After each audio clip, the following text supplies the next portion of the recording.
విద్యార్థులు విద్యతో పాటు అన్ని రంగాల్లో ముందుండాలని పాలకుర్తి ఎమ్మెల్యే మామిడాల యశస్విని రెడ్డి అన్నారు. జనగామ జిల్లా దేవరుప్పుల మండల కేంద్రంలోని శ్రీ సాయి ప్రశాంతి విద్యానికేతన్ 17వ వార్షికోత్సవం కరెస్పాండెంట్ తోటకూరి పాండుకృష్ణ ఆధ్వర్యంలో శనివారం ఘనంగా జరిగాయి.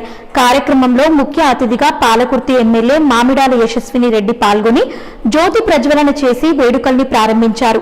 ఈ సందర్భంగా ఎమ్మెల్యే మాట్లాడుతూ క్రమశిక్షణతో కూడిన విద్యతో పాటు విద్యార్థులకు ఆటలు పాటలు ముఖ్యమని, విద్యార్థులు విద్యతో పాటు అన్ని రంగాల్లో రాణించాలని, చదువు ఒక్కటే కాకుండా పిల్లలకు సాంస్కృతిక కార్యక్రమాలను కూడా తల్లిదండ్రులు ప్రోత్సహించాలని, రాబోయే రోజుల్లో పాలకుర్తి నియోజకవర్గంలో చదువుకు పెద్దపీట వేస్తామని, విద్య ద్వారానే విద్యార్థులు భవిష్యత్తులో ఉన్నత శిఖరాలకు ఎదుగుతారని, విద్యార్థులకు పాఠాలు బోధించే గురువులతో పాటు తల్లిదండ్రులు కూడా వారిని ముందుకు నడిపించాల్సిన బాధ్యత ఉందని అన్నారు.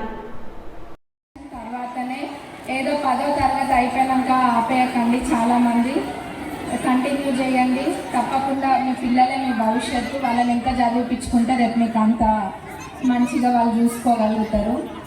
మరి ఇంతటి చక్కటి ప్రోగ్రామ్కి నన్ను ఇన్వైట్ చేసినందుకు I would really like to thank Pandukrishna garu once again. And